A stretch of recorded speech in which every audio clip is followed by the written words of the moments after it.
Bill Gates' book was basically arguing that we're going to have like all these corporate intranets and not like this open thing. And it's just completely wrong. Wow. Right? Completely, utterly wrong. Do not believe any of them. Libertarian angle, I think, came after I started working. Okay. I think, I think it's a normal thing for a lot of people that start working right after college to like get shocked at how much of your income gets taken away in taxes. And what's the saying? If you're a conservative before you're 30, you don't have a heart, and if you are a liberal after you're 30, you don't have a brain. Is that the saying? Something like that. So I think it definitely changed my perspective significantly as I started working and as I started getting paid more, like as a coder, and like seeing how much of it went to the government and stuff like that. And the really radicalizing thing for me was 2008. Was that was just like, where did this money come from? And that's, I think, when I really became a libertarian. And that did you happens to be when Bitcoin was born, right? Right. Did you have an understanding at this point? So at 08, they're obviously printing piles of money to give to the bankers who sucked at their jobs. And are you understanding that that's hyperinflation and like Austrian economic principles and all these kinds of like pretty hardcore? Yeah. So I ended up reading End the Fed by Ron Paul. Cool. In 2008. At that time, was that book, like that book's kind of demonized by a big group of people right now. Was it the same way, or at that point was it pretty neutral writing? I think it was still kind of fringe. Just Ron Paul. Yeah. I mean, the Tea Party, I think, made it a little bit more mainstream, but then it got like taken over and stuff like that. Yeah. But that was like for me, like a big like eye opener on all of that and understanding how it works. And I got much more libertarian in that regard. But then, I was still working in tech and, doing startups and things like that. And it really wasn't until I encountered Bitcoin in 2011 that I was like, oh, okay. Yeah. Like there is a fix. yeah. Like this is and I don't know if I necessarily connected it to libertarianism until a couple of years later. Cause Bitcoin, you mean? Yeah. Okay. Cause like early on, like you literally had nobody to talk to with, right? 2011, I was working at a startup with like two co-founders and I was telling them about it and they're like, oh, that's interesting. Shut up, please. Yeah. Right? Yeah. Like, get back to work. We have stuff to do. Yeah. And I worked in a co-working space with a lot of other startups. Like nobody, I told multiple people, hey, like there's this new currency thing. It's like, well, how are you going to set up payments for your app or whatever? And I was like, oh, well, we should look into this Bitcoin thing. And all these other people were, and these are startup people. These are technical people. Spoke on the bleeding edge of tech. None of them were interested in it. And so like I had to kind of like keep it to myself, and I'd be like going on the Bitcoin talk forums to on the IRC chats. None of that I didn't get into later, but like even that little bit, right? And this is about like the most you would think conducive to it. For at that time it was that unpopular, right? Like it was that fringe that I had zero people to talk to in 2011. And it wasn't until 2013, after I'd moved to Austin, and I was I was working on some stuff, and I was trying to post on Facebook, and literally like I posted when Bitcoin was $80 in 2013, like, please, people, go look into this. Right? I sent my parents like video. There was like a YouTube video explaining Bitcoin, and somebody had translated it into various languages. I sent them the Korean one, and they were like, I don't understand this. Like, what is this? I was like just begging people to look into it. And I had like 2 takers out of my entire like Facebook, like group. Wow. That was interested. And they ended up making an email list. I think you're back to email lists. You love it. Yeah, or like listserv or whatever, right? Like everyone would reply. The reply all. Yeah. And it was literally like 5 people, and that was my first instance of like a Bitcoin community. Come on, right? Was it all in Austin? It was in April, March and April of 2013, and it was like, and like I still keep in touch with a lot of them today, right? Yeah. But that was my first exposure, and it was just like. And that was like you were begging for some news, right? Totally. Like just because like there's just nothing in the mainstream, nothing. Yeah. And we'd be talking back and forth. Like, okay, yeah, like there's this one exchange and it's Mt. Gox, right? Yeah. And that's the only one. The Russian payment rails that you had to go through to get there. And there was one guy that was sort of like the veteran of the group. It wasn't even me, right? Like it was this other guy. Still keep in touch with him actually. But he had been in it since like 2011 and knew like was in all those IRC chats and all that stuff. He knew about like MPEX and Mircea Popescu and all that stuff. He got like taken out. Yeah, well, I mean, it looks that way from my perspective. Probably, but I mean, but literally, he was like our OG back then, right? Like, and he would tell us that, and he's the guy that told me that summer, like, get your money out of Mt. Gox. Like, he knew. He was like, something sketchy is going on. Just get your money out. Wow. Self-custody. He's like, go download Armory Wallet or whatever. Yeah. And I downloaded Armory Wallet, thought it was all crappy. Yeah. Ironic because I ended up working for them as VP.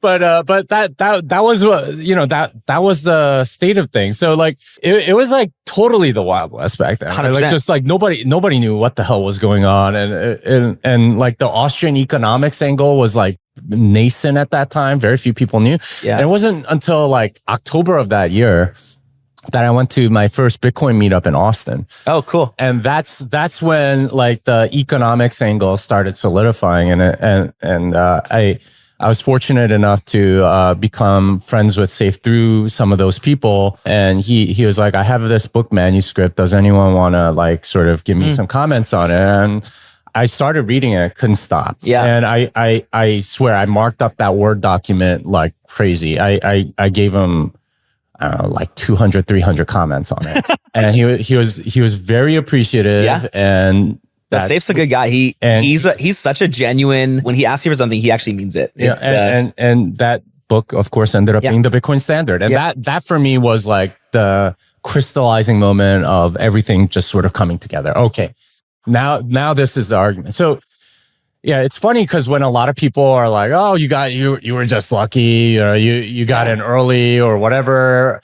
It's like you don't understand just how lonely it was, how crazy it was, how little resources you had. Like if you got one Bitcoin article a week in the mainstream, that was a good week. Oh, one a month. This is so when you got in like March 2013 at $80. This is kind of when I remember hearing about Bitcoin. I bought it at $100 and then saw the great collapse because Mt. Gox collapsed in December of that year and brought it from like 1,000 down to whatever it was, $200-300 later in 2014.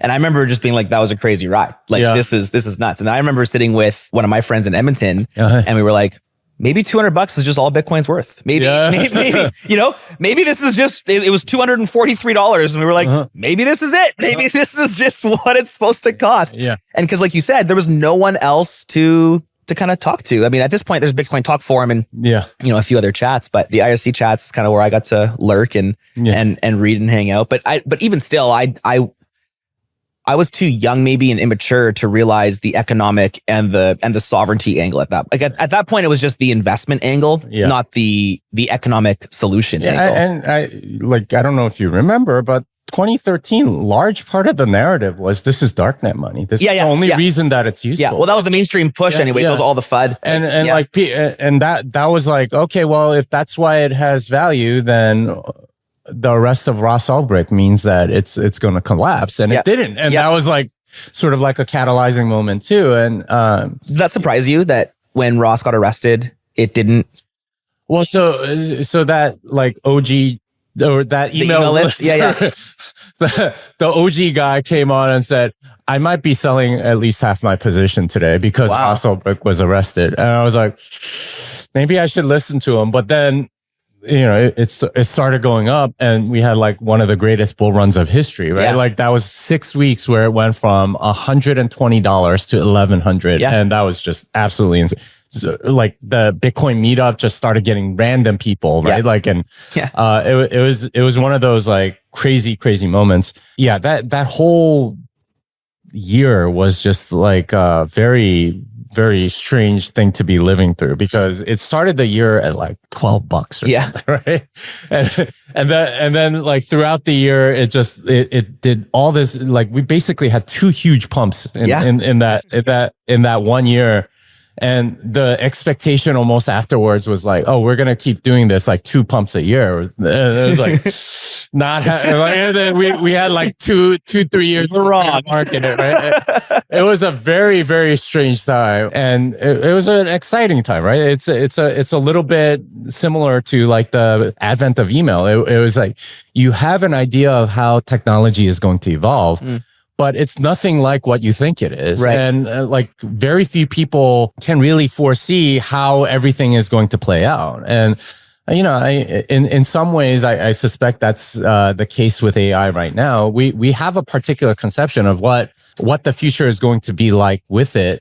But we're blinded, right? In a sense, by sort of the novelty, and we don't truly understand it because there isn't sort of the deep analysis, I think, or sort of running up against reality that's required to really get a better handle on that. Yeah, you can kind of predict market forces, and you can probably see how history has played out with other tech. But this, I mean, with just like email, like email replaced letters, but then it turned into something completely brand new. Bitcoin replaced gold, and then and money, sound money, and then also turned into something totally new, and AI, looks like a replacement for like experts or something like that at this point. But it's gonna turn into something completely different. You would think so. I mean, that's if history rhymes at all, that's how it would be. And you can see sort of hints of it, right? Like there's like a whole phenomenon of like AI psychosis, which is not something that you would ever think about. Totally, but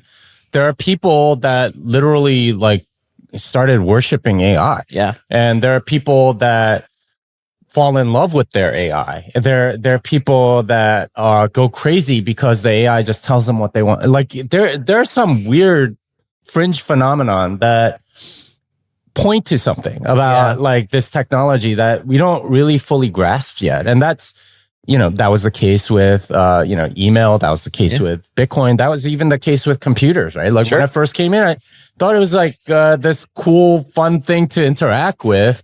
And for your teacher, it was the babysitter for your kid. And, and I'm sure they sort of think linearly and think, okay, well, then I can babysit 50 other kids if I have 50 of these. Yeah. Instead of thinking like more new directions, which is what technology tends to do, it gets fit into things that you never would expect. Yeah. And that's I guess the lesson here about Bitcoin and other things is that there's always like more to learn about it, and we don't really fully grasp it, at least at the beginning. And anyone that tells you this is exactly how it's going to be, they really have no clue. No clue. Yeah. And I still remember like 95 or 96. I think Bill Gates had published the book about what the internet was going to be, because like a dozen personal computers in the world or something like that.